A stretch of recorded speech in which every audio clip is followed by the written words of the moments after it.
Cari telespettatori, ben ritrovati nel nostro consueto spazio di approfondimento supportati dall'FNP CISL del Veneto. Questa volta parliamo di pensionati del pubblico impiego e non tutti sono forse a conoscenza che il TFR, che è dovuto a coloro che terminano un'attività lavorativa, non arriva immediatamente per i dipendenti pubblici, tutto così, finisce di lavorare, non va in pensione e gli arrivano tutti questi soldi, per cui magari ci fa anche conto. Attenzione, no, arriva a volte a rate, a volte ci impiega qualche tempo in più, si può parlare anche di un paio d'anni e quindi bisogna stare un po' attenti nelle proprie considerazioni in proiezione futura. Chi pensa di andare in pensione magari fa affidamento su quel gruzzoletto di soldi, di non averlo subito. Perché? Quali sono le ragioni? Che cosa ci sta dietro? Cosa si sta facendo? Cosa sta facendo il sindacato dei pensionati della CISL a questo riguardo? Per rispondere a tutto questo, ma per spiegarvi anche come si struttura, che cos'è questo benedetto TFR e che cos'è anche il TFS, abbiamo i nostri esperti, quindi ben ritrovato Ivano Cavallin, segretario regionale FNP del Veneto, grazie di essere qui con noi. Buongiorno. E ben arrivato Francesco Bisognano, collaboratore FNP del Veneto, esperto in tematiche previdenziali, componente del comitato regionale INPS come rappresentante della CISL. E quindi abbiamo una lunga mano in qualche modo dell'INPS che tante volte i telespettatori ci chiedono. Buongiorno. Buongiorno, ben arrivata anche a lei. Allora, incominciamo con lei segretario. Questa situazione, vediamo anche la prima slide, non a tutti è nota. Sì, effettivamente verificando anche attraverso le nostre conoscenze, finché una persona non raggiunge il pensionamento, una persona che è stata nel pubblico impiego non raggiunge il pensionamento e naturalmente verifica le possibilità di avere una vita dopo la pensione, uno pensa di poter godere anche del trattamento di fine rapporto o fine servizio e la notizia che gli viene data è che questo trattamento di fine rapporto naturalmente è soggetto a una tempistica per essere erogato. Sappiamo benissimo il TFR per i dipendenti deve essere erogato entro un paio di mesi, 2 mesi, altrimenti si può far scattare immediatamente anche un'azione legale che prevede l'ingiunzione di pagamento. Per il pubblico impiego dal 2007 non è così. Abbiamo cittadini di serie A e cittadini di serie B. In questo caso a essere penalizzati sono moltissimi, cioè tutti i dipendenti pubblici, sia naturalmente dipendenti dei comuni, delle ASL, degli ospedali, delle regioni, dell'INPS, dell'INAIL e così via. Perché è successo questo? È accaduto perché lo Stato, per fare cassa, per risparmiare una erogazione che poi deve essere naturalmente riconosciuta, ha deciso di prorogare i tempi di pagamento di un diritto, di una somma che una persona negli anni di lavoro ha accantonato per avere la possibilità di averla alla fine del rapporto di lavoro. Sappiamo benissimo che alla fine del proprio rapporto di lavoro una persona magari realizza i suoi progetti di vita legittimi, può essere anche una persona che va incontro ai bisogni familiari. Ebbene, questa è una cosa che purtroppo continua a essere presente nel nostro Paese, è una ingiustizia palese a cui abbiamo cercato più volte di porre rimedio, ma purtroppo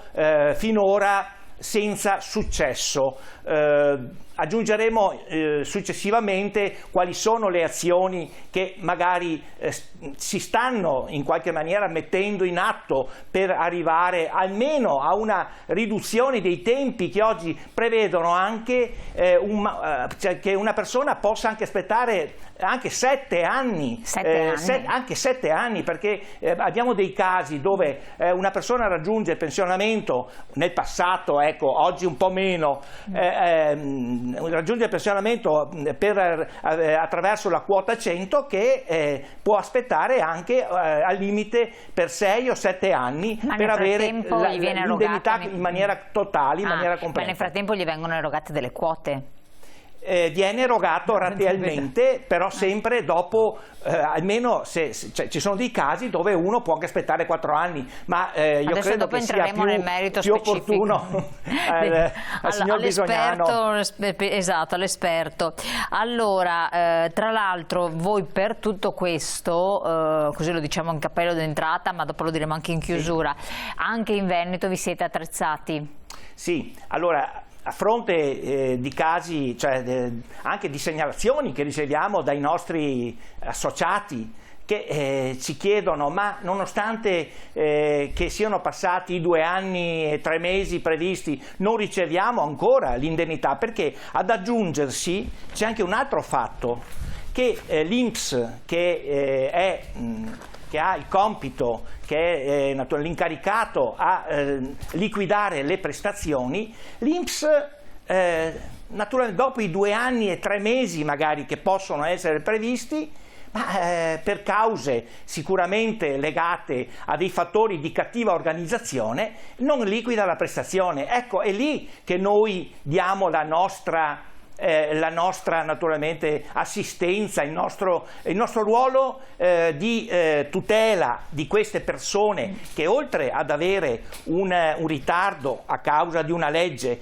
trovano anche l'istituto previdenziale che non è tante volte organizzato in maniera tale, per scelte sbagliate, che dare una risposta immediata alle persone. Ecco che lì entriamo in campo noi, mettiamo a disposizione sia persone che danno consulenza, ma anche persone che sono in grado di compilare modelli tali che consentano di dare una sorta di diffida all'INPS, per dire: guarda che tu dovevi pagare e non lo hai fatto, se non lo fai immediatamente ti portiamo di fronte a giudice. Ecco, in sostanza siamo arrivati a questo, una cosa che sembra un paradosso, ma accade. Ma forse non ci sono, dopo magari sentiamo, non ci sono i soldi, che questo è un altro problema, può darsi, o no? No, i soldi ci sono, nel senso che sono accantonati, sono i soldi che sono stati accantonati per ogni anno di servizio. Quindi i soldi ci sono, è una questione di organizzazione, insomma, vediamo. Cioè, io non sono a conoscenza di nulla di tutto questo, come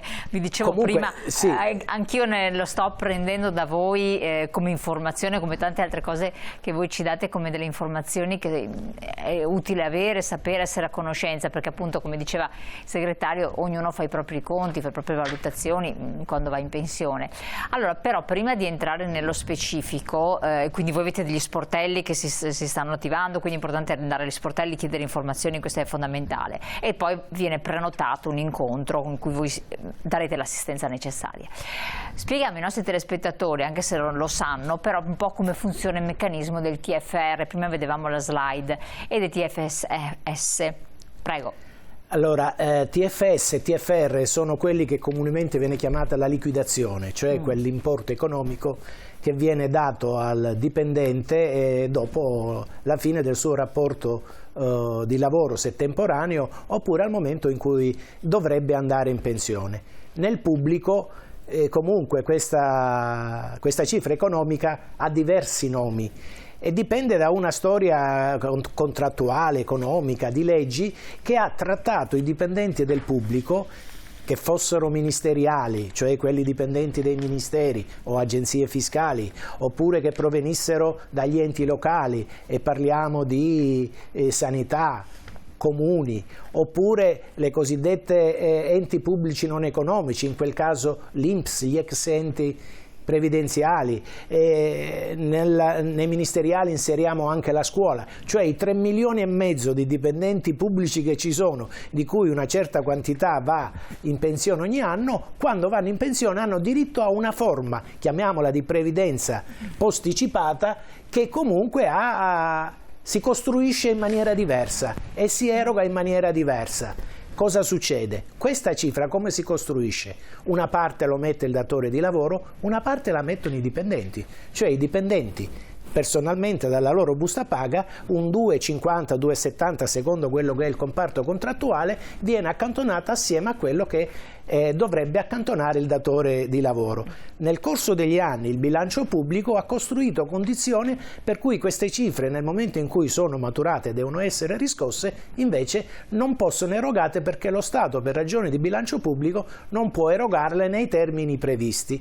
Nel tempo ha costruito condizioni per cui si sono dilatati i termini di erogazione, arrivando ad avere a diversa tipologia di pensione tempi diversi di erogazione, e qui si è creato il problema anche dei ritardi anche di 5, 6, 7 anni che diceva il collega. Ecco, c'è un decreto legge 79 del 1997, no? Che stabilisce la liquidazione del TFS da 12 a 24 mesi, sì. È giusto? E lì cominciarono i ritardi nell'erogazione, cioè mentre prima si erogavano dopo 3-6 mesi, lì cominciarono a stabilire dei tempi più lunghi di erogazione, perché anche lì entravano in gioco i problemi di bilancio pubblico. Non dimentichiamoci quello che successe negli anni 90. Quindi quello che dicevo prima, non ci sono... Ecco, e l'idea era che prima o poi, nel momento in cui si sistemavano le cose, bisognava ritornare a quelle che erano i principi i principi di tutto il mondo del lavoro, tant'è che oggi è intervenuta anche la Corte Costituzionale chiedendo al governo